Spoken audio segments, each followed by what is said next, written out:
I hate this school. This food is gross. I have nothing to wear. Those are just few of the many things that we as human beings have all complained about before. And I'm sure that we've all found our parents to be unbearable, our siblings to be despicable, and I'm positive that most of us have found high school to be a place of nightmares. And I could go on and on and on about all the things that I've complained about in my life, and I'm sure that most of you would have a lot to add to that list. But I'm also sure that someone somewhere has told you once before to quit complaining and to be grateful. And I'm here to give you that exact same message for the thousandth time. Because with my recent experiences with Terrapin Day and a couple of personal experiences, I want to tell you guys that for every situation that we complain about, there is someone somewhere that would give their everything to be us. Now, the reason I wanted this to be the topic of my talk is because of my recent experiences with Terrapin Day.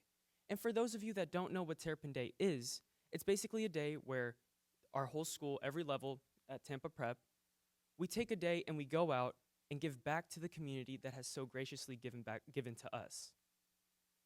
And for my Terrapin Day, I spent it driving warm meals to people that were homebound, people that couldn't leave the house. And so what happened was, I drove over to this woman's house in this not so nice apartment complex. I got out of the car, walked up to the front door, and I knocked. Now the door was made out of glass, so I watched as a little old lady waddled down the hallway. She opened the door, looked at me, looked at the food in my hand, and her face brightened up.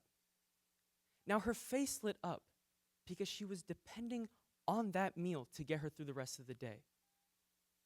But that's not what stuck with me the most. After introducing myself, I asked her if she needed help bringing in the food. She smiled, she said yes, turned around and closed the door, leaving me outside with the food. And so it took me a couple seconds to register what had happened. So I knocked again, watched her waddle down the same hallway, open the door, look at me, and her face lit up again. I realized that in that prior 7-second interaction, she had completely forgotten who I was. And so I reintroduced myself. I asked her again if she needed help bringing in the food. She smiled again, said yes, turned around, and closed the door, leaving me once more outside with the food. And so I did it all over again. She came out, she saw me, her face lit up. And right before she turned around to close the door on me for the third time, I held out my hand and was able to bring the food inside. But that lady made me realize two things. The first thing is that my life is already extremely blessed. I get 3 healthy meals a day, and I don't depend on anybody to bring me my bare necessities. She also made me realize that there are so many people in this world that are sick. Whether it's mentally or physically, they cannot live the lives that we live, and they cannot do the things that we do because they're ill. Those are 2 things that I'm grateful for: food and health. Because I know that in this world, there are millions and millions of people that are deprived from the 2 things that I am lucky enough to have access to all the time. And now my next point is more of a personal one, but it's also for all of us that have ever complained about our families.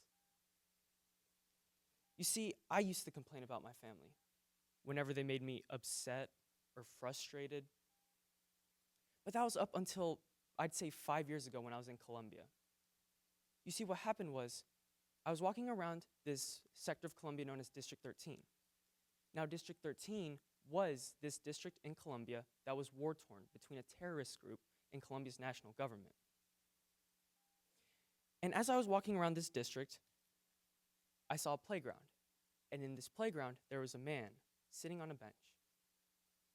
But right next to where that man was sitting, there were 4 bullet holes. And as soon as the man saw me looking at the bullet holes, he waved me over. And so I walked over to him, and he pulled me in, and he said, "You see this one? This one ended my wife's life. This one killed my son. This one over here took away my daughter. And this one stole my leg. I looked down, and odd enough, he was an amputee. But later would I come to learn that that playground that he was sitting in was actually a memorial built in honor of his kids and the other kids that were lost in that military conflict. From that day on, I never took my family for granted. I learned to appreciate and cherish all the time I got with them because I didn't know at what time they could be ripped away from me. We now have this tradition in my family that none of us can go to sleep without saying goodnight to the rest of us because we don't know if it'll be the last time we ever get to speak to each other. What I'm trying to say is that what I want everyone to realize is that we as a society have to come together and realize that we are so lucky for what we have. That we are so blessed with what we've been given. I want everyone to see, because I know that everyone sometimes goes through hardships and all of us think the same thing, that our life sucks. But I can assure you that when you feel that way, there is someone somewhere in the world that is struggling a little bit more than you with a lot less than what you have. So let's just smile and be grateful. Thank you.